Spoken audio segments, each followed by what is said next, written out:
Number 10, the chimpanzee human, also referred to as humanzees, which is fun to say. Look, here are the facts, people. We were very close to chimpanzees, DNA-wise. Around 98% of our DNA is shared with these hairy fellows. Back in the 1920s, we got closer than ever. A humanzee was not just a fantasy. Soviet biologist Ilya Ivanov inseminated female chimps with human DNA, but it didn't work. Or did it? Things got questionable when a chimp named Oliver hit the scene in the 70s. Yeah, he was walking like a human, which we've never really seen before. He was referred to as the missing link because of his appearance and the way you would act. He was previously a performance animal. He was a show chimp, so not a hybrid, but many viewed these experiments as immoral back in the day. Which is, yeah, I agree. Also, I remember seeing chimps in family movies, I'm pretty sure. Remember those movies growing up where chimpanzees were like snowboarding or playing hockey? Most extreme primate, that was it. That's where we're at, chimpanzees doing barrel rolls and hockey stops. My friends, we're already there. I think we're already at the Planet of the Apes terrifying point. We're screwed if one of these experiments works, that's all I'm saying. Number 9,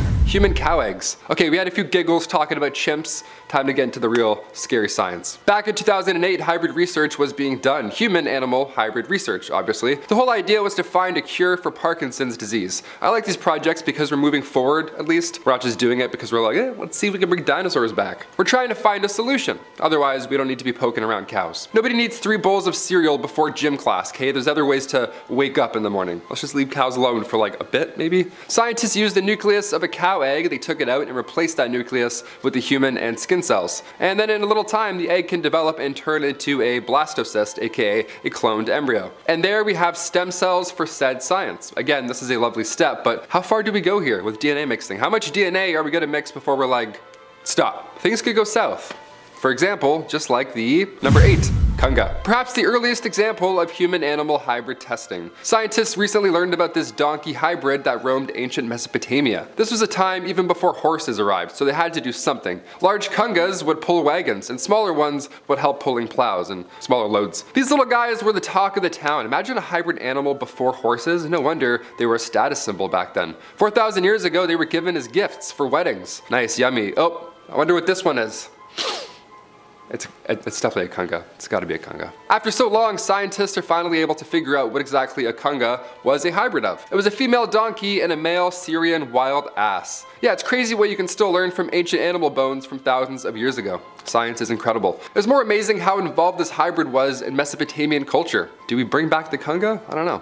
Kinda seems like we could use them. Number 7, woolly mammoth. It was announced less than a year ago that a team of scientists and entrepreneurs over at a new biosciences and genetics company called Colossal, they got the funding finally for quite this project. They're planning to bring the woolly mammoth back to life. Yep. Instead of just paying off student loans, they're like, how about we bring a mammoth back? Let's just see if we can do that. That'll solve some problems. The last mammoth alive was around 7,500 years ago. But what if we had these hairy Goliaths back again today? The Siberian tundra, thousands of years ago, was once full of these guys, but climate change began to slow them down. Also, humans needing food definitely didn't help. These guys provided warmth and, well, obviously look at them. Lots of food, so they died off quite quick. Genetics company Colossal raised over $15 million to try and bring this thing back to life. And they're on the way, they're doing it right now. That's happening as we speak. A mammoth is being born. They're using the CRISPR gene editing tool, which is a fun tool, I guess. Elephants are still kicking around and their genomes, combined with the preserved mammoth DNA, is the magic trick. So if you see mammoths trending on Twitter in 4 to 6 years, you know why. There's not another Ice Age movie. It's definitely just a real mammoth. Number 6, Pyrenean ibex. The Pyrenean ibex also went extinct a long time ago. This was much sooner though than mammoths. This was around 2000. The last one was a female named Celia, and a falling tree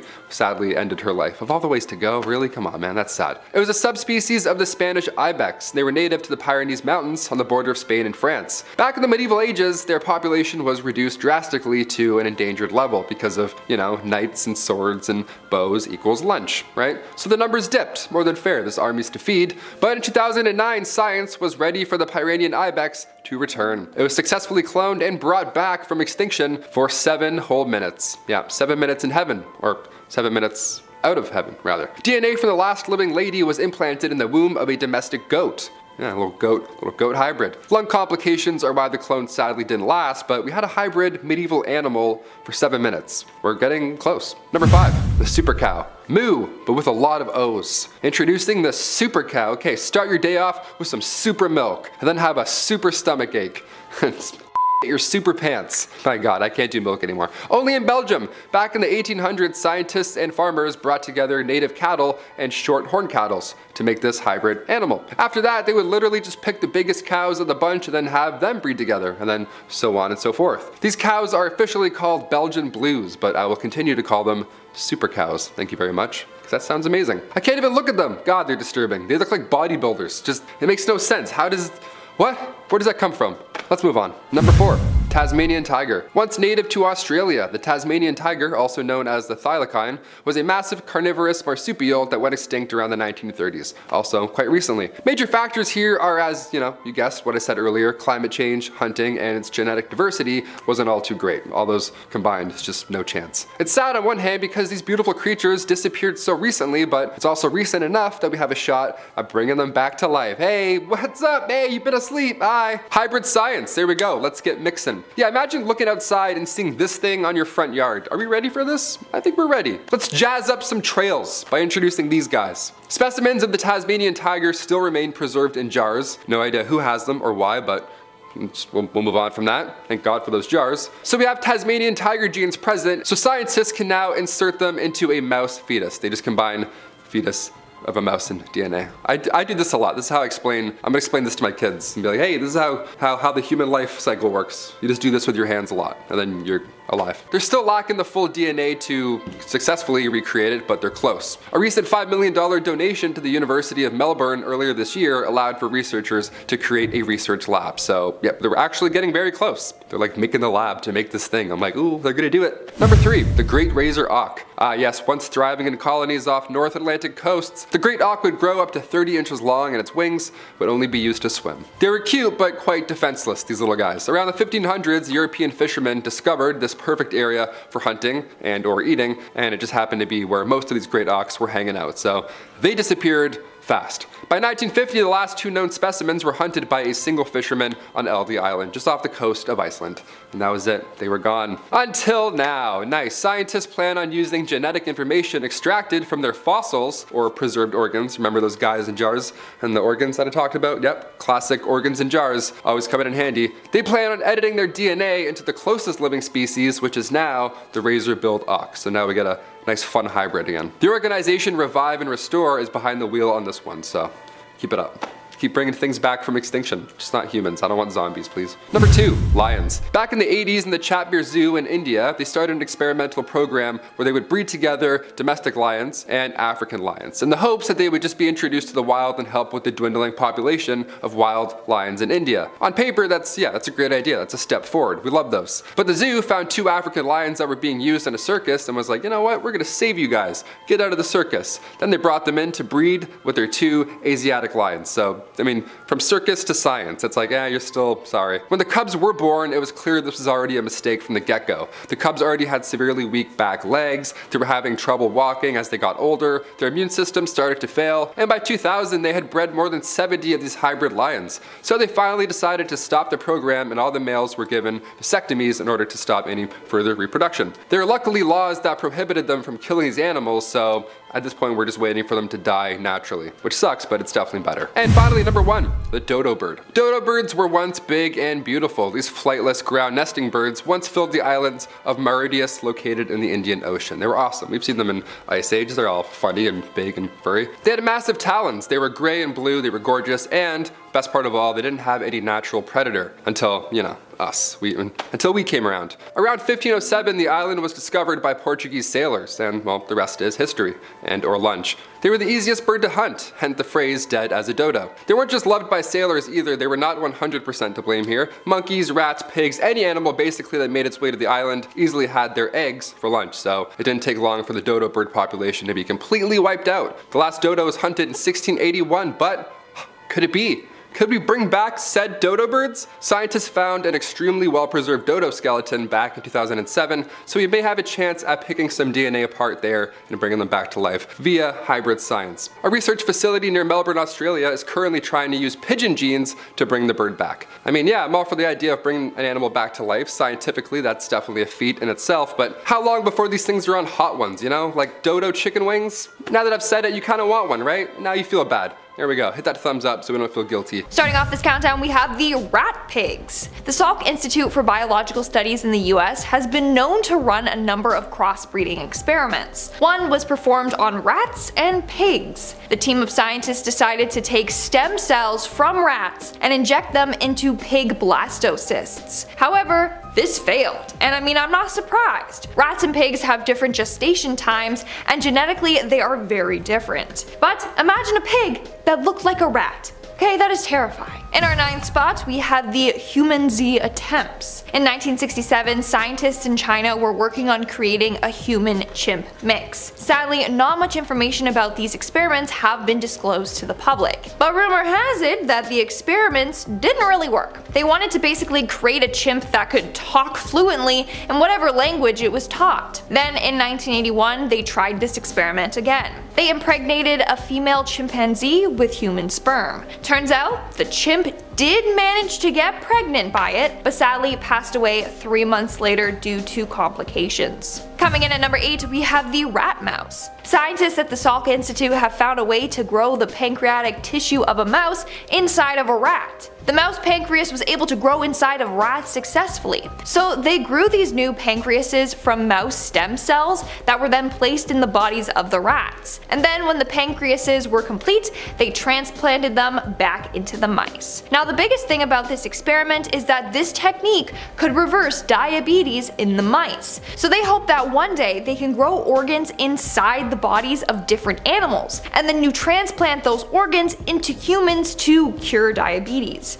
Of course, there's still so much work to be done on this. The last thing they want is to grow a human organ inside of an animal and then have the recipient's body reject it. In our 7th spot, we have the killer bees. Did you know that killer bees were accidentally created by scientists? If they're out here creating bees that threaten the ecosystem, then who's to say they won't create animals that do the same? Basically, this all started in the 1950s. A biologist was commissioned by the Brazilian government to create a species of bees that would increase honey production. But along the way, things went wrong. The biologist himself didn't have much experience with animal breeding. In the end, bees from southern Africa and local Brazilian honeybees mated, and it produced these angry killer bees. And then of course, thousands of these bees just accidentally escaped. Now they get their name because when pissed off, they have been known to chase people down for more than a quarter mile. And on top of that, their stings are very painful. These bees are also aggressive towards other bees as well. So it puts them at risk, and now we're kinda just stuck with them.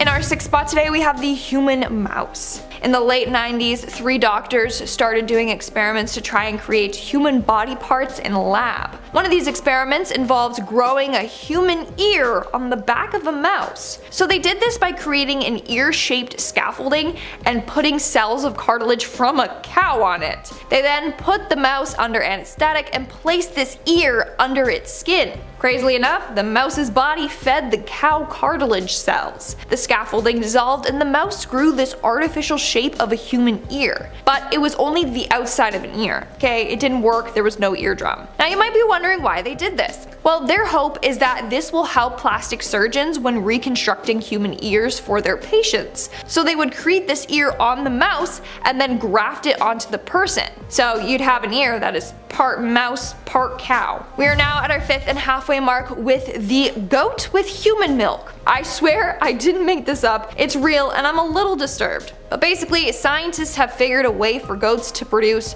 human breast milk. They did this by transferring human breast milk enzymes and proteins into goat embryos. In the end, they found that the milk the goats were producing wasn't 100% human, but it contained 60% of the lysosome and lactoferrin found in human milk. Now, why do they want goats producing human breast milk? Well, it could feed and save babies in need. Plus, it would have a longer shelf life. Would you try this milk? Let me know in the comments below. I've heard breast milk is pretty sweet, but I don't think I want to try it. Coming in at number 4, we have the Belgian Super Cow. Now you guys know how much I love cows. And if you didn't know, then hi, my name is Lindsay and I love cows. But this thing is terrifying. it's monstrous, okay? It's super ripped and it's just massive. The Belgian super cows were created back in the 1800s when Belgian scientists and farmers mixed native cattle with shorthorn cattle. Then over the time they would select the biggest and strongest offsprings of each variety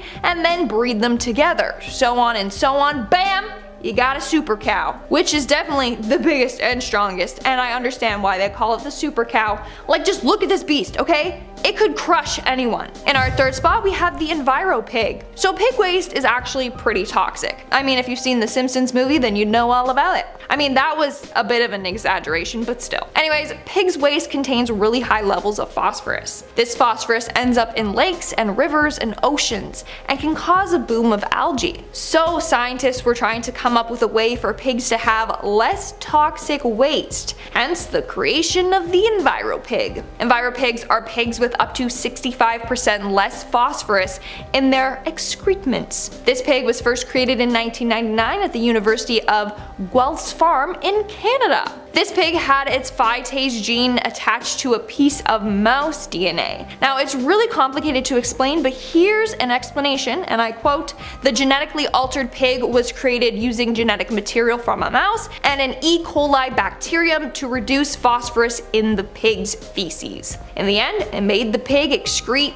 fewer pollutants." Moving on to number 2, we have the pig with human blood. Now, you're probably noticing a trend by now. Pigs and mice are the scientists' test subjects of choice. Researchers at Mayo Clinic in Minnesota have managed to create pigs made out of human blood. So the pigs have human blood pumping through their veins. Not only that, but some of the cells in the blood merge together to create pig-human cell hybrids. Now, the reason behind this all is to allow scientists to study how viral infections can transfer from animals to humans. And in our number 1 spot today, we have Oliver the chimp. In the 1970s, there was a performing chimpanzee that received a lot of attention.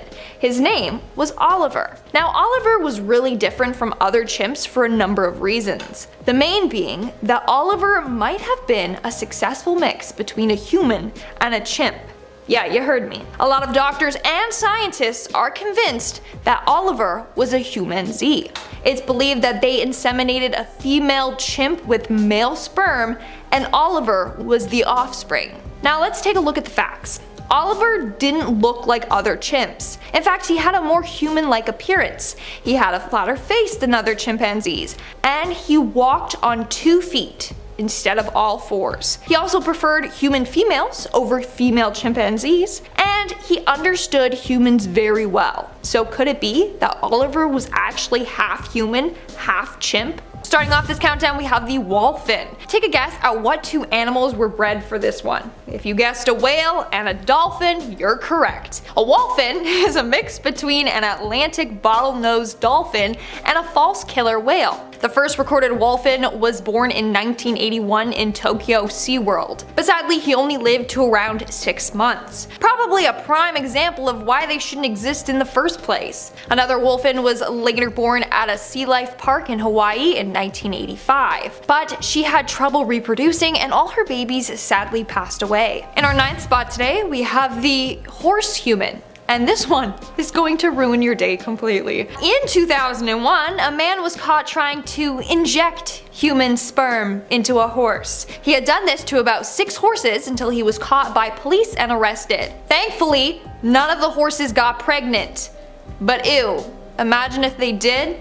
Woo. In our 8th spot, we have the Iron Age pig. Now take a look at this porker, he is a chunky guy. The Iron Age pig is a cross between a domestic pig and a wild boar. Now something about that cross just does not sit right with me. Now people like breeding these pigs because they can get a lot of meat out of them or just sell them for a lot. But they are considered very hostile animals. This is due to the fact that wild boars are typically more aggressive, and that's a dominant trait that gets passed along to their offspring. Moving on to number 7, we have the infertile pink bollworm. The pink bollworms are invasive pests that lay eggs on cotton balls, and then once they hatch, the larvae eat the seeds and damage the cotton fibers. In 2005, the situation became so bad that scientists were like, okay, we gotta figure out a solution here. So they decided to create sterile pink bollworms. They did this by treating a bunch of moths with radiation. The radiation would damage their reproductive cells, but it wouldn't kill them. That way, when they encountered a normal pink bullworm and the two mated,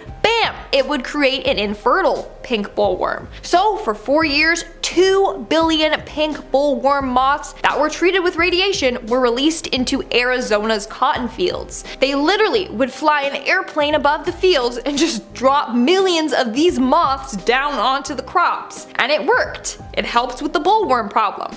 But imagine if their plan didn't work.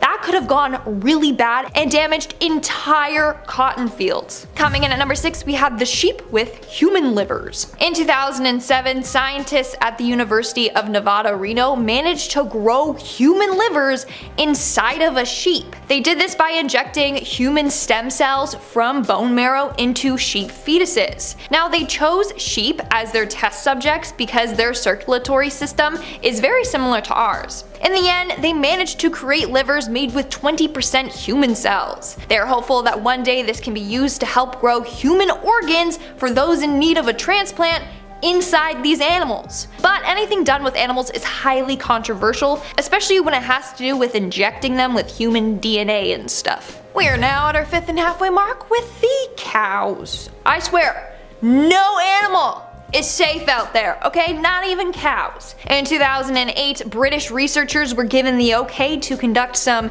human-animal experiments. As part of the experiment, they decided to manipulate cow eggs. So they took the nucleus of the cow egg, which has the source of the most DNA, and they replaced it with the nucleus of a human cell to create a growing embryo. They then watched the egg develop and multiply. Scientists could then extract the stem cells from this. They hope that one day they can use the stem cells in disease treatments. Moving on to number 4, we have the Jeep. And I'm not talking about the car Jeep, we're talking G-E-E-P, okay? A mixture between a goat and a sheep. Now, these animals are adorably cute, but sadly, breeding the two can be a very risky game. Very few babies are actually carried to term, and even few manage to survive birth. Those that do often have a bunch of genetic abnormalities. But people still cross them together, which is just sad, because you're breeding animals destined for failure, and for what reason? Moving on to number 3, we have the Jaglion.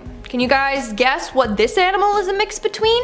It's kind of obvious. It's a mix between a jaguar and a lion. But these animals are actually naturally born, which is wild. Like, I just can't imagine a jaguar and a lion getting it on. So it first started when a lion and a jaguar coexisted in the same zoo together. They were raised together and, well, one thing led to another, bada bing bada boom, mama lion became preggo. I shared this love story in another video, but it's so cute but also sad, but I just want to share it again. So there once was a jaguar named Diablo and a lion named Lola. The two were raised side by side and they were inseparable. When Lola got mature though, they kept Diablo away from her so that they wouldn't mate. But whenever they were apart, both animals got depressed. It got so bad to the point where Lola wouldn't even eat. So they brought them back together and they were happy and eating and thriving again. You can't keep true love apart. And obviously one thing did lead to another and they did end up mating and they had 2 Jaglion babies together. And they all lived happily ever after. Coming in at number 2, we have the goat human. I can't with this one.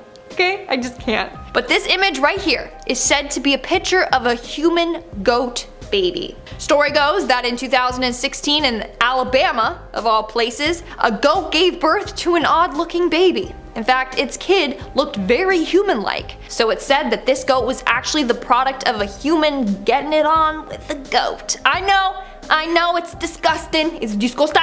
I threw up in my mouth a little when I read that. But again, this is just a rumor. And in our number 1 spot today, we have the hybrid lions. Now, this is actually a very sad example of crossbreeding gone wrong. In 2006, nearly 24 crossbred lions in northern India were dying after they developed a mysterious disease. The disease was a result of inbreeding and a weakened gene pool. Basically, they didn't know this, but they kept breeding lions that all had this weakened gene, and nearly 80 lions were affected by this. The lions being born had weak hind legs and had difficulty walking, and they couldn't run at all. They also had failing immune systems and they weren't living too long. But the worst part was that they let these animals suffer. There's a wildlife law in India which prohibits the killing of animals. So basically, they had to just wait for these lions to die a slow, painful death on their own. It's a very tragic case of breeding gone wrong. Starting off our list at number 10, new bees.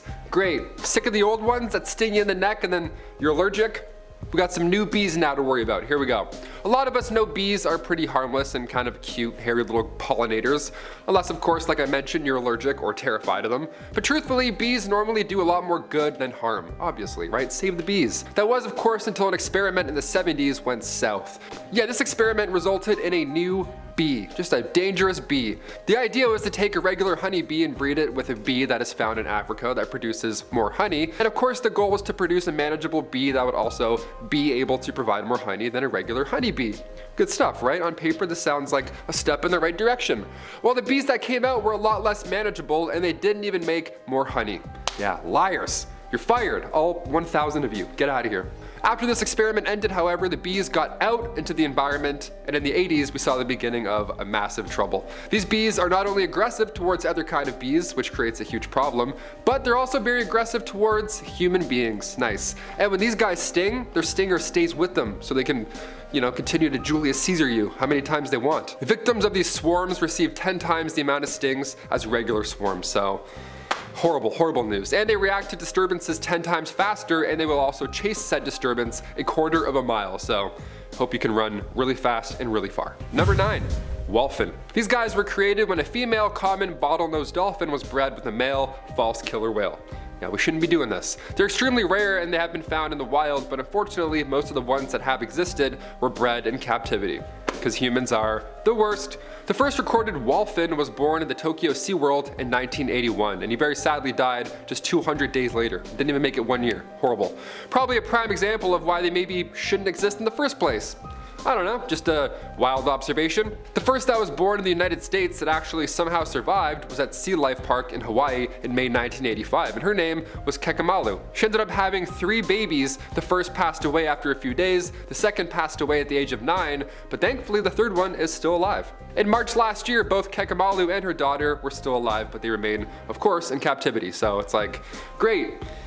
But not, really not at the same time. Number 8, farm cattle. Back in the 90s, farmers in India were told that if they crossbred their cattle, they'd be able to breed cattle that could produce more milk, which in turn would mean more money for them and their families. Awesome, this should be amazing and great news, right? Well, considering why we're here watching, I don't think it's gonna end the way we think now. Different breeds of bulls were brought in and farmers were expecting great results, but they ended up being stuck with cattle that did produce more milk, great, but they also needed way more food. They needed high quality food as well, or else they'd stop producing more milk and they were less resistant to the local diseases, so they required more veterinary visits. So it cost them more money, know what I mean? Yeah, we got more milk, but we have to spend more money on maintaining the damn thing.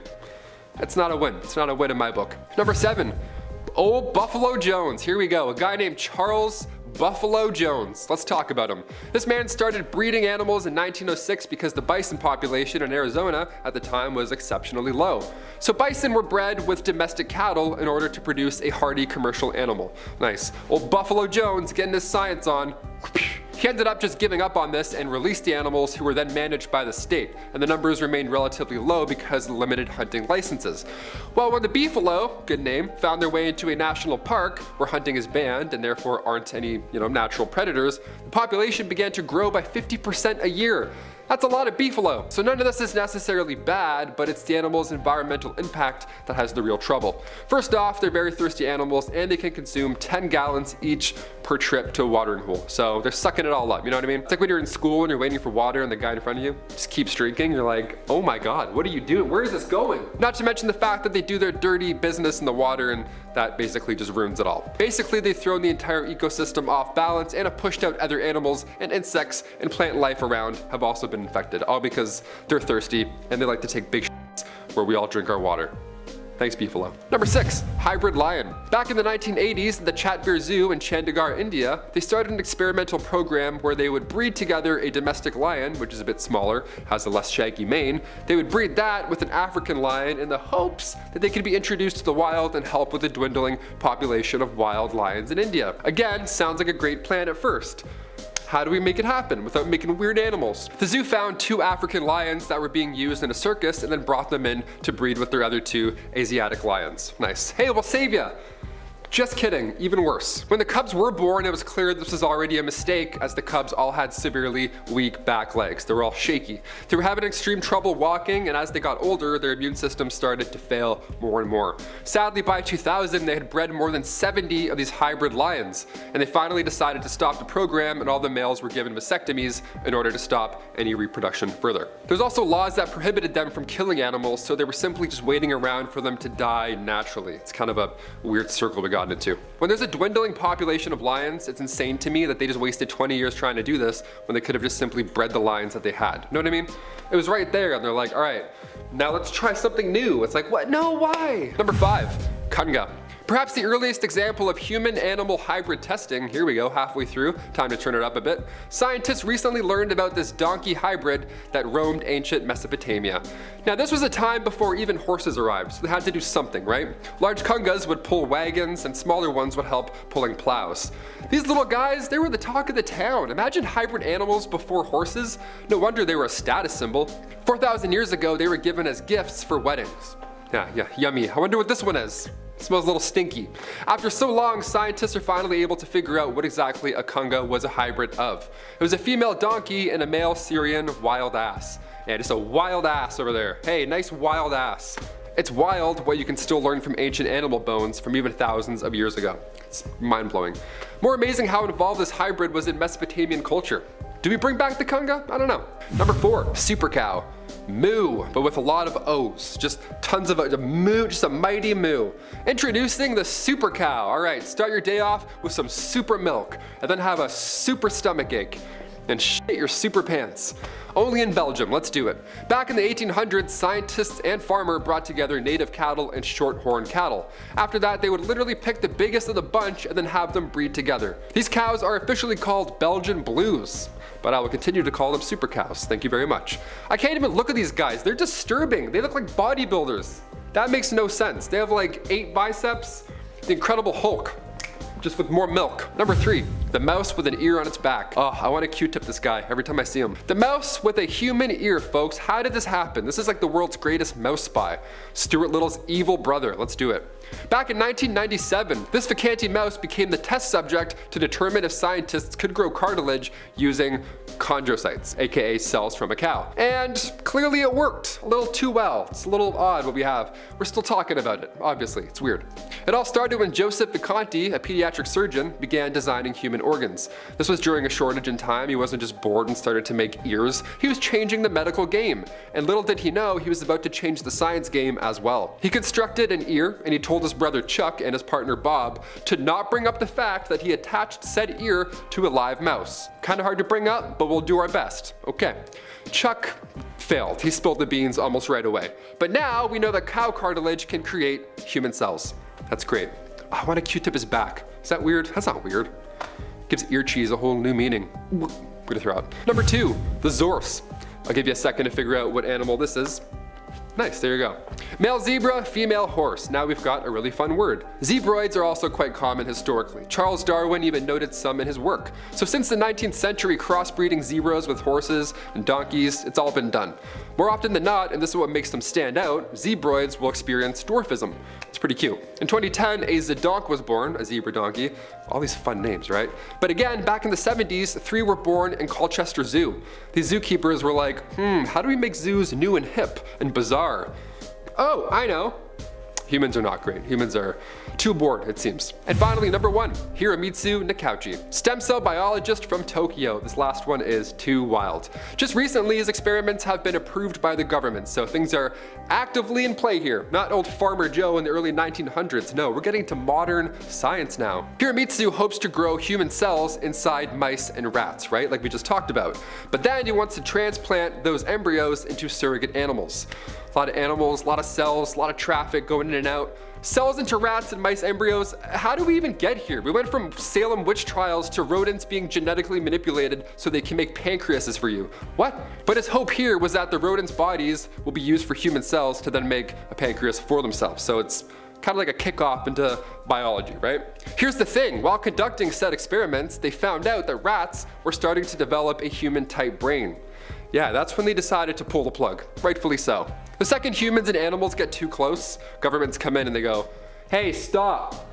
Thanks. Right, number 10 with Oliver. Oliver was a chimpanzee that was acquired by American trainers in 1960. Now, they instantly thought something was strange about him. His face was too flat, his hair was too thin, his eyes were a strange color, and he also did something that no other chimp does. Oliver walked upright on two legs. This led his owners to speculate that he was the product of crossbreeding between a human and a chimp known as a humanzee. It might sound crazy, but Dr. Gordon Gallup of the University of New York said there was reason to suspect that Oliver may be a human-chimpanzee hybrid. Humans and chimps share at least 99% of their basic biological chemistry. Oliver died in 2012 with the scientific community deeming him to be a normal chimp, although a full, complete DNA test was never done. Next up at number 9 now, we have the human-pig chimera. In January 2017, scientists announced they had created a real-life human-pig hybrid. The embryos they made were only a tiny bit human, less than 0.001%. The rest was all pig, but crucially, it was a hybrid. They only lasted for 28 days, but the scientists felt it was a step in the right direction. They hoped that eventually animals could even grow entire human organs ready for use. How does this one make you guys feel? I know it can be pretty divisive. At number 8 now, we have the ningyo. The ningyo is the Japanese equivalent of a mermaid, and in one special shrine, people claim they have a specimen. It's been dated to over 1,400 years old and bears a striking resemblance to the artwork depicting these creatures. Some visitors to the shrine claim that it's made out of stone or wood, but that's incorrect. It is genuine organic matter. Here's the thing though, other people say it's most likely advanced taxidermy, with people splicing them together after death. What do you guys think though? At number 7 now, we have the mouse ear. In 2016, Japanese scientists announced they had grown a human ear on the back of a rat. They used human stem cells injected into the rat. The stem cells developed into human cartilage tissue and molded in the rat into the shape of an ear. Now the aim for all of this is to be able to help children with facial abnormalities and give them fully grown body parts from their own DNA so it won't get rejected. Coming in at number 6 now, we have the half sheep. In June 2017, villagers from South Africa said that the offspring of a local sheep was sent by the devil, but to others though it looked like a human-sheep hybrid. When the villagers called in expert help, even the chief director of the veterinary services said that he thought it looked oddly human. The vets then took it away to study. They suspected it was due to a fever in the sheep's mother that caused the deformity, but the village elders maintained that it was sent by the devil and was born after a coupling between a man and a sheep. Alright, next up at number 5 now, we have the horse baby of Benin. This 2012 story comes from the city of Benin in Nigeria, where a woman gave birth to an offspring that looked a lot like a horse. This all happened in a church, with witnesses saying the mother had to hold on to someone's leg as she went into labor. The priest of the church then warned everyone around to stay clear of the demonic object. In reality though, it is probably just a deformed human pregnancy or even a total fake, because we only really have this video to go on. Coming in at number 4 now, we have the Russian lamb. This claim comes from a farm in southern Russia in 2015 where a sheep gave birth to a lamb that basically looks like an old man, to be honest. See for yourself though. The video shows the lamb not long after it was born, making sort of odd grunting noises as the mother tried to clean it. The farmer was shocked and some of the locals thought it was actually a human-sheep hybrid. The general consensus though is that it's just a facial deformity, as the rest of the lamb seemed to be in working order. Moving on to number 3 now, we have the Thai cow. In 2010, a story emerged from Thailand of a cow that had given birth to a very human-like creature. The local people poured baby powder on the body and burned incense in the hopes of cleansing the area of evil. The mouth, head and stomach were certainly quite human-looking, while the hooves were clearly cow-like. Although the local people think this is some evil hybrid, there's a good chance it is just a deformed cow calf. I also think the online hysteria was made worse with these pictures because of the baby powder. It really made this thing look even creepier. At number 2 now, we have the sheep with human livers. In 2005, researchers at the University of Nevada created sheep with organs containing millions of human cells. They announced they could grow livers in sheep that were 20% human. As with other examples we've talked about, the researchers used embryonic stem cells, and they did it for the same reason, to eventually develop fully grown human organs on demand. And finally at number 1, we have the human mouse. The results of this experiment were announced in 2015. Scientists thought they had found the DNA sequence responsible for making human brains bigger than other animals. So they took the human gene for this and the chimpanzee version of the gene and put them into mice. The ones with the chimpanzee brain DNA didn't really have much bigger brains, but the ones with human sequences grew 12% bigger. The mice would not have gone on to achieve human levels of intelligence, but these human-mouse hybrid brains could be a step in that direction. Starting with number 10 now, we have David Reimer. When this Canadian man was born in 1965, he was sent to be circumcised, but the doctors experimented with an unconventional technique and ended up removing David's entire penis. Now, doctors told his parents the best solution would be to give him a sex change operation right there and then, raise him as a girl, and never let him know the truth. This ended up tearing his parents apart, and his dad told David the truth when he was 14. David then chose to get a reverse sex operation. It was a success. However, David struggled a lot with the events of his past and ended up committing suicide at just 38 years old. At number 9 now, we have the chimp baby. In the 1930s, a scientist called Winthrop Kellogg thought a chimp could grow up to be like a human if it lived alongside a human baby, his own son. For 9 months, he conducted experiments, and his son Donald was inseparable from the chimp called Gua. They ate together and they played together. They noticed that Gua was picking up more and more human tendencies from Donald than ever before, but the experiment came to an abrupt halt when Donald, the human baby, began to regress and become more like a chimp. Apparently, he would just sit there howling and wailing and would struggle to pick up even basic language like a normal human baby. The experiment was stopped immediately. Alright, at number 8 now, we have the monster study. This 1939 experiment was conducted on 22 orphans to see how children responded to positivity and negativity when it comes to speech therapy. Half the children were praised for their efforts, while the other half were teased and belittled for their speech imperfections. Many of the children who received this negative feedback went on to suffer serious psychological damage for the rest of their lives. It was so bad that some of them could barely even speak again. The monster study got its name from its shocking experimentation on orphan children just to prove a hypothesis. Alright guys, coming in at number 7 now, we have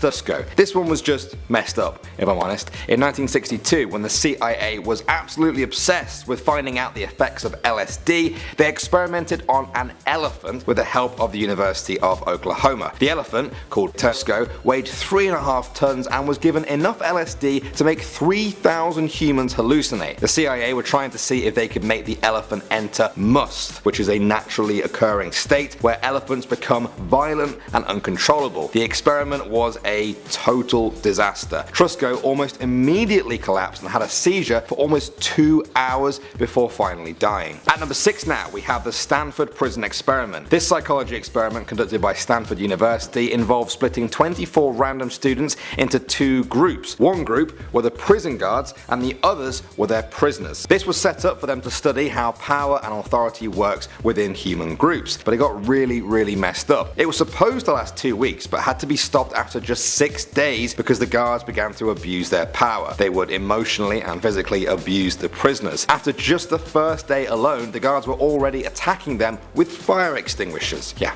Some of them suffered serious mental and physical injuries for life. Moving on to number 5 now, we have the yellow fever experiment. Dr. Firth was a scientist who was trying to prove that yellow fever was not contagious and was actually due to the difference between summer and winter. Now, in an effort to prove this, he tried to infect himself with yellow fever by drinking the vomit of victims. He also injected it into his body and even poured it onto his eyes. Well, it turns out he was right about the whole seasonal thing, but for the wrong reason. It's mosquitoes that are the ones who spread yellow fever, and they hibernate in the winter. So all the vomit drinking and pouring in the eyes was for nothing. At the number 4 spot now, we have testicle radiation. In 1963, researchers offered prisoners in the Washington and Oregon area $25 to participate in reproductive radiation tests. Now, they were told they wanted to see how a normal dose of X-ray level radiation would affect a man's testicles. Instead, they hit them with about 6 times that amount of radiation. The prisoners, as you might expect, developed testicular cancer, they became sterile, and had many other health problems. The class action lawsuit only gave $2,000 to each of the victims. We're at the number 3 spot now, and we have TGN-1412. This was the name of an experimental drug used to treat leukemia. As with most drugs for humans, it was first tested on animals to see if it was non-fatal. It wasn't. In fact, everything was fine with the animals. They moved on to testing the drug on humans, and just to be safe, they gave them a dose 500 times lower than the level found safe in animals. 6 of the test subjects were hospitalized with massive organ failure. The trial was stopped, and researchers started to work on why this drug was fine in the animals but almost killed 6 humans that it was given to. Moving on to number 2 now, we have the Guatemala syphilis experiment. This experiment involved US-backed Guatemalan doctors infecting soldiers, prisoners, and prostitutes in Guatemala with syphilis in order to study it. They wanted to see what the effectiveness of penicillin was on syphilis, except they only used penicillin on about half of the 1,308 people involved in the study. At least 83 people died, and 63 years later, President Barack Obama apologized on behalf of the US to the Guatemalan president. And finally, at number 1 now, we have MK Ultra. This CIA experiment was conducted in the 50s and the 60s in an effort to see if LSD and other drugs could mind control people. They tested the drug on countless unwitting citizens. Some of them weren't even American. Many of them suffered life-altering mental conditions and became very unstable. Those that tried to speak out about what had happened met mysterious deaths, such as suspicious suicides. Not surprisingly, most of the documents involved with these shocking experiments were later destroyed. Starting off this list, in our number 10 spot we have the centaur.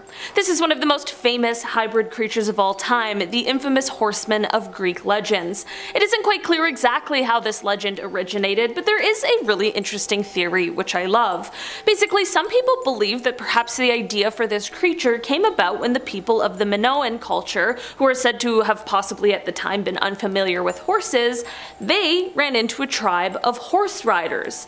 The skill these people had in riding horses, along with how being able to traverse on horse would of course change the way that the Minoan people lived, basically just inspired them to create these tales of the horse-human hybrid creature. This seems like a very possible origin for the legend, but regardless of where it came from, the legend stuck around into Roman times, where it was then highly debated whether or not these creatures actually may exist. Clearly, however, this legend would go on to endure long past the days of ancient Rome, considering the fact that the tales of the centaur still exist today. In our number 9 spot today, we have the echidna. The echidna is a half-woman, half-snake creature that first became well known through Greek mythology. In the legends, she is described as being half beautiful maiden and half fearsome snake. In fact, Hesiod described her as an irresistible monster who was like neither mortal men nor the undying gods. Instead, she was, quote, half a nymph with glancing eyes and fair cheeks, and half again a huge snake, great and awful with speckled skin, and she, quote, dies not nor grows old all her days. Echidna is the partner to Typhon, who is a terrifying snake man, and the two are said to have created the most horrendous children. The first child was Orthrus, who was a 2-headed dog who guarded the cattle of Geryon. The second child was Cerberus, who was a dog with more than 2 heads who guarded the gates of Hades. And finally, their third child was the Lernaean Hydra, a serpent with many heads who had the ability to regrow any if they were to get cut off. This is all to say that Echidna had quite a terrifying story to her, and it's interesting because some scholars believe that the tales of dragons in medieval Europe were actually based in part on Echidna. In our number 8 spot today, we have the Mandrake. If you're a Harry Potter fan, you might be familiar with mandrakes, and they are particularly interesting because they are one of the few examples that represent a human hybrid that is a mix between human and plant. The mandrake plant is a very real group of plants in the genus Mandragora, and they are usually found in the Mediterranean. It is believed that the tales of the mandrake come from the fact that often the roots of the mandrake have such a strange appearance they sort of look like human faces. This likely would have been enough to fuel the legend legends, but things do not end here. The thing is that this plant has some hallucinogenic properties, so that, combined with the weird face-looking roots, and you have the perfect recipe for quite a legend. It's funny to think that this story probably started out because someone was on a bit of a trip. In the legends, when the plant is dug up from the ground, it will release a horrible scream that has the ability to kill anyone who hears it. In our number 7 spot today, we have the Sphinx. The Sphinx is of course commonly associated with ancient Egypt, and it is the creature that is depicted with the head of a human, the body of a large cat, and the wings of an eagle. Like I said, this image is often associated with ancient Egypt due to the famous monument that can be visited in Giza still today. But this isn't the only place the Sphinx is seen in legends. In Greek tradition, the Sphinx plays the role of a merciless woman who will kill and eat anyone who cannot answer her riddle, as seen in the tragedy of Oedipus. When we take it over to Egypt, the Sphinx is often seen with the head of a man and was seen as a benevolent creature with incredible strength. The legends and imagery of the Sphinx have long endured the years since these ancient empires and continue today, and have even expanded into different cultures. In our number 6 spot today, we have sirens. These creatures originated from the tales of ancient Greece, and in these stories, sirens were creatures with the head and upper body of a human woman, but with the legs and tails of a bird. These creatures were alluring and exceptionally dangerous, mostly to sailors. The siren would sing a beautiful song from the rocky shores, which were said to hide dangerous reefs below the water.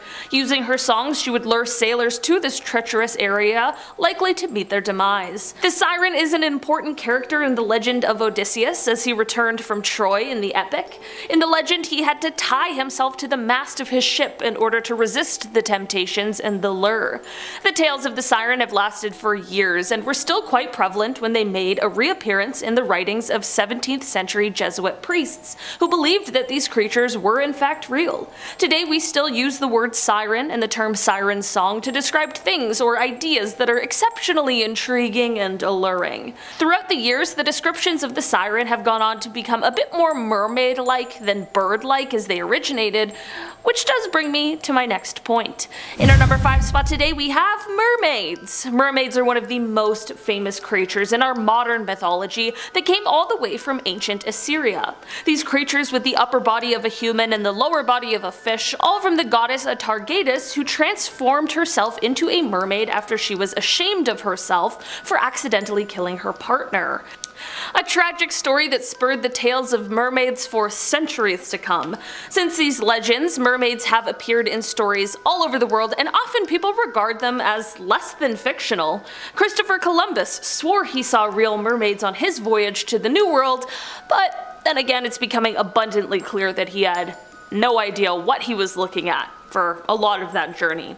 Some places and cultures have slightly varying versions of the mermaid, like the Selkie, which is an Irish and Scottish version of a mermaid who is half seal and half woman. Of course, this creature went on to inspire many famous stories, including the Disney smash hit, The Little Mermaid. In our number 4 spot today, we have a harpy. Harpies are a character seen in Greek and Roman stories, and in those they are described as a bird, but with the head of a woman. And at first I thought that sounds kind of nice and cute, but when we take it back to some of the earliest mentions of harpy, like by the poet Ovid, we see them described as human vultures, which sounds significantly more terrifying than what I was imagining. In fact, harpies are quite often described as horrifying, disgusting creatures, with descriptions that only get more grim as time goes on. Initially, it seems as though harpies were seen as the personification of storm winds, and throughout the legends we see that they would often steal food from their victims as they were trying to eat, and also they would be responsible for carrying those who had done evil things to the Erinyes, who were the female deities of vengeance. When a person suddenly disappeared off the earth, it is thought to have been the work of the harpies. They were the agents of punishment who were known to be cruel, vicious, and pretty violent as well. In our number 3 spot today, we have the Gorgons. It is possible that you may not be familiar with the term Gorgon, but it is very likely that you know one of them. The descriptions of the Gorgons do vary slightly, but they commonly refer to 3 sisters: Stheno, Euryale, and Medusa. These sisters were mostly human, except for the fact that their hair was made up of slithering, slimy snakes. The earliest examples of the Gorgons comes from the Greek mythology, in which the Gorgon-like creature had scales and claws claws, but no serpent hair. When the tales of the three sisters came into play, so did the stories of how they had horrifying faces that, should anyone gaze upon them, they would immediately be turned into stone. In the legends, two of the sisters are immortal, but the most famous of the trio, Medusa, was not. This led to her being slain by the demigod Perseus, but not so much could be said for the other two. In our number 2 spot today we have the Minotaur. This creature was first seen in Greek legends and later Roman, and basically it is a creature that is part bull, part man. The name of this creature comes from the bull god Minos, who was a major deity in ancient times. The Minotaur is said to have been created as Minos competed with his brothers as ruler. During this time, Minos prayed to Poseidon, the sea god, to send him a snow-white bull as a sign of the god's favor. Minos was meant to sacrifice the bull in order to honor Poseidon, but he was entranced by the bull's beauty and decided to keep him, thinking that the god would accept a different sacrifice in place of the bull. Of course, Poseidon was not pumped about this decision, so he needed to punish Minos. He did this by making Minos' wife fall in love with the bull, and one thing led to another, and there was some very unnatural offspring.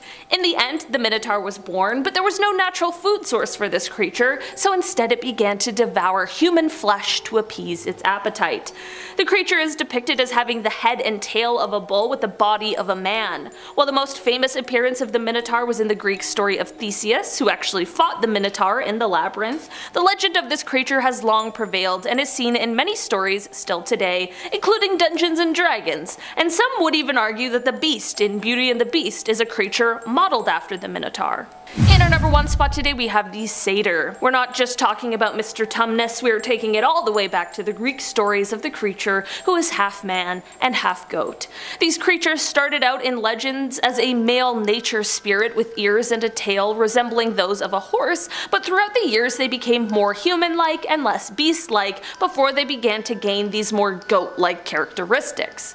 It is thought that perhaps the depiction of the goat-human hybrid comes from them sort of melding with the character Pan. Either way, these creatures are often depicted as being comically hideous, and they also have quite a few lewd descriptions that I can't exactly detail here on YouTube. Let's just say it is very obvious that they're always a little excited. This fits perfectly with the fact that these creatures are often known to love things like wine, music, dancing, and definitely women. Satyrs were companions to the god Dionysus and are believed to live in places like woodlands or the mountains or even in pastures. They are very motivated by sexual desires and are even known to do some pretty horrendous things in pursuit of these desires. Although these characters are quite ridiculous in a multitude of ways, they are also thought to possess a lot of really useful knowledge, but they need to be persuaded into sharing it. How human. That's the most human-like characteristic that these guys have. Number 10, monkey head transplant. Okay, right off the top, here we go. Pun intended. The first ever successful monkey head transplant was back in the early 1970s. I imagine some of your parents may have heard about this. It's probably pretty hard to forget. Maybe ask them about it tonight while they're mid-bite at dinner. American researcher Robert White pulled off the otherwise impossible in a slow, tedious operation. White took the head of one monkey and then attached it to a headless monkey. Yeah, add a little time and energy and voila, this actually worked. Yeah, believe it or not, the monkey actually tried to bite one of the surgeons once it came to, which, I mean, totally fair. I'd be a little pissed off too if I just had a different body all of a sudden. Sadly, the monkey passed away 9 days later, which is much further than I ever thought. But the fact that this actually happened is 1, terrifying, and 2, dare I say, miraculous. This is some sci-fi stuff right here. And here you go, new head, enjoy. Number 9, monkey become human. Okay, this next test here is a little less hands-on, so if you have some food, you could probably take a bite during this one. It's safe. Back in 1931, psychologist Winthrop Kellogg, familiar name, he was curious. Yeah, he sat up one night out of the blue and thought, what would happen if a monkey was raised with humans? Yeah, would it end up like that monkey from MVP, Most Valuable Primate? Would it learn to play hockey for the local team? Or would it learn how to do kickflips with Tony Hawk? No, none of that happened. Surprise, surprise. Kellogg brought a baby female chimp named Gua into his home, and this man raised a chimp as if it were another human being alongside his own son, human son, Donald. Yeah, they played, they laughed, they did everything together, but the test ended abruptly after Kellogg's son, Donald, started to make chimp noises. Yeah, and then everyone was like, you know what? I'm good, let's cancel this. Maybe chimps can't learn how to heel flip.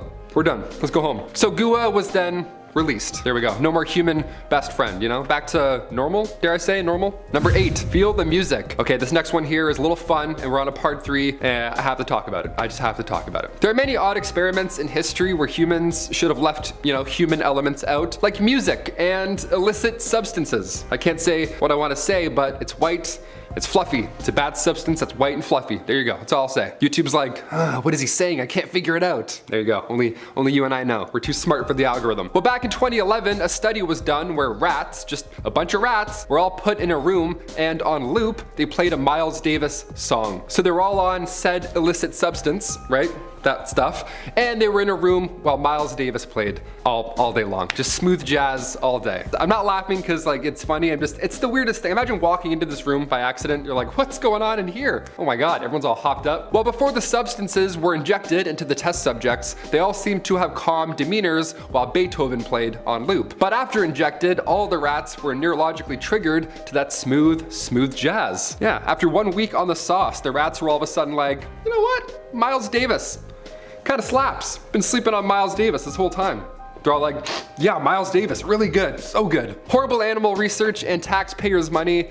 Yeah, we love dark history here on Most Amazing Top 10. Number 7, the first pregnancy test. If you're looking past the ancient Egyptian times and their use of barley and urine to determine if somebody is pregnant, you'll often land on this experiment from the 1930s. Now, it was developed in 1931 by Dr. Maurice Friedman at the University of Pennsylvania Medical School. Now, what would happen is doctors would inject a rabbit with urine from a woman who was suspected of being pregnant, and the rabbit's ovaries could easily tell if that was the case. Accurate test? Yeah. Historical? Of course, it changed the game. Would it also end up with the rabbits passing away? Sadly, also a third yes. It's sad, but more often than not, when humans are involved with any medical process, the test subject dies. You know, before having its head transferred to another animal or something, you're like, what the f is happening here? Number 6, small brain and big brain. This next one here, I mean, again, we're on a part 3. We're getting into some f***ed up stuff. Here we go. In the early 19th century, humans were figuring out a lot of firsts, you know, especially German researcher Karl August Weinhold. He was on the quest to prove to all that the brain and its nervous system were both attached by wires. Yeah, in order to do so, he took brains and spinal cords of deceased cats, and he filled the cavities inside with zinc and silver batteries. And like we know now, the obvious happened. The bodies began to reanimate as if they were alive again. Huh, it's like it's black magic. Or batteries, probably batteries. It's definitely the batteries. This was the first time this type of test was done, and now we use electricity and silver for other ways, of course. But thanks to this curious doctor, the early 19th century saw some early Bill Nye the Gross Science Guy stuff. Again, imagine walking into this room by accident, like, oh, what's going on in here now? Number 5, the multi-dog. Ah, nice, I love dogs. Let's get a bunch for the price of none. Back in the 50s, when a Soviet scientist, Vladimir Demikov, created a multi-dog, Time magazine had to cover it. Of course, this is a feat in science. As cruel as it sounds, of course, the adult dog had a newborn grafted to its neck. It's impressive, but also you're like, ew, my God, Jesus. So when it grew, it could survive off the blood of the main, bigger dog. The body, for lack of a better term, gross. When observed, the puppy did have its own characteristics, which was the craziest point here. Some say it was playful with its growls, just as the other dog's characteristics would be. It's a sad 1950s Soviet animal experiment, so of course the animal didn't survive for a long time. It just, you know, all of a sudden it was on something's neck and then it was in the next life. That's horrible. Number 4, the great razor auk. Once thriving in colonies off North Atlantic coast, the great auk would grow to 30 inches long and its wings would only be used to swim. They were little cute tiny boys. They were cute but quite defenseless, obviously, since they're not here anymore. Around the 1500s, European fishermen discovered this perfect area for hunting, and it just happened to be where most of these great auks were all living. Yeah, Newfoundland. Go get screeched in and then take out 1,000 auks. There we go. It was packed, so they rapidly declined. And by 1950, the last 2 known specimens were hunted by a single fisherman on LD Island. What a But now, scientists plan on using genetic information extracted from their fossils or preserved organs, you know, people how they have, you know, birds in jars and stuff like that. They plan on editing their DNA into the closest living species, which is now the razor-billed auk. So yeah, the organization Revive and Restore may bring these birds back to life. So cute flappy wings may just return. Remember that game Flappy Wings? Disappeared from the App Store so quick. Disappeared faster than number 3, the dodo bird. Dodo birds were once big and beautiful. These flightless ground nesting birds once filled islands all over the Indian Ocean. They had massive talons, they were gray and blue, they didn't have any natural predator until, you know, we came along. Sorry, we got hungry. Around 1507, the island was discovered by Portuguese sailors, and the rest is history. They were the easiest bird to hunt, hence the phrase dead as a dodo. That's where it comes from. They weren't just loved by sailors either. No, monkeys, rats, pigs, any animal that made its way to the island easily had their eggs for lunch. And reminder, they were big eggs. So it didn't take a long time for the dodo bird population to be completely wiped out. The last dodo was hunted in 1681. Again, imagine being that guy. What a dick. But could it be? Could we bring the dodo back to life with science? Yes, apparently. This could be a real thing. Scientists found an extremely well-preserved dodo skeleton back in 2007, so we may have a chance at picking some DNA apart. A research facility near Melbourne, Australia is currently trying to use pigeon genes, and we're gonna see them in the sky. I mean, I'm all for the idea of bringing back, animals and stuff. Scientifically, that's a wonderful feat, but do we really think no one's gonna make dodo bird chicken wings? I'm gonna get that on Uber Eats in a year. I can just smell it. Number 2, the gastric brooding frog. Crossbreeding and gastric brooding. Nice, we're getting close to the end, it seems. I'm a big fan of frogs, and the gastric brooding frog is particularly interesting to me and also scientists due to their birthing process. If you're eating something, now would be a good time to hit that thumbs up, maybe take a break, put that food to the side for a bit. See, these frogs back, and when they were alive, they would swallow their eggs and then they would hatch them later out of their mouths. Pretty horrible if you watch that in time lapse, I bet. They're fascinating creatures. And with the Lazarus Project, scientists are actually trying to bring back the Australian gastric brooding frog from extinction. So we might see this horrible act in person. You might go to catch a frog and then all of a sudden it'll be like, wah, and then a baby will come out of it and you'll be like, all right, I'm all set actually, how about that? They went extinct back in 1983, but scientists have figured out how to implant dead cells into a fresh egg from an entirely different frog species. Amphibians are declining worldwide, so if we can get these guys back out of extinction, it would be 1 point for Gryffindor. We'd be looking a lot better, that's all I'm saying. And finally, number 1, Martha. Look, I like to keep it light, so I have to end with my girl Martha. The passenger pigeon once flocked over the skies of Canada. This was the 19th century, and it looked a lot different. Billions of these bright orange birds would just paint the skies, and rumor has it, they would fly in flocks so large that it would block the sun out for a short amount of time. Wow. Hashtag flocks that block. We love it. But only a few decades passed and the passenger pigeon, they're gone. Just like that. They're no more. So what exactly happened? Well, the very last passenger pigeon, her name was Martha. She sadly passed away in the Cincinnati Zoo in 1914. So we took a look at her DNA to see if Martha held any secrets to her past and their extinction, and we found a couple. They discovered Martha had a low genetic diversity for such a growing population. Natural selection and hunting eliminated the nicest looking pigeon, arguably. The last one died in 1914, but in 2019, paleontologists found remains of the pigeon in protected indigenous lands in the Northwest Territories. So now they blended passenger pigeon DNA with dinosaur DNA, so that's always exciting. We've seen a few movies on how that can go wrong. We're bringing back pigeons with a touch of dinosaur. I'll say it again, on one hand, I'm glad science is allowing us to, try again, have another go. But look at the pigeons we have now. Those pigeons are hardcore. These things will walk onto the subway with you. Pigeons today will ask you for change. They're ruthless. They're covered in mustard. It's not the same. These graceful birds from the 1910s, I feel like we're bringing back Captain America. You know what I mean? I don't think these old school chaps will appreciate the new game of pigeons. They're a little dirty. I don't know. I don't think they're ready, and I don't think we are either.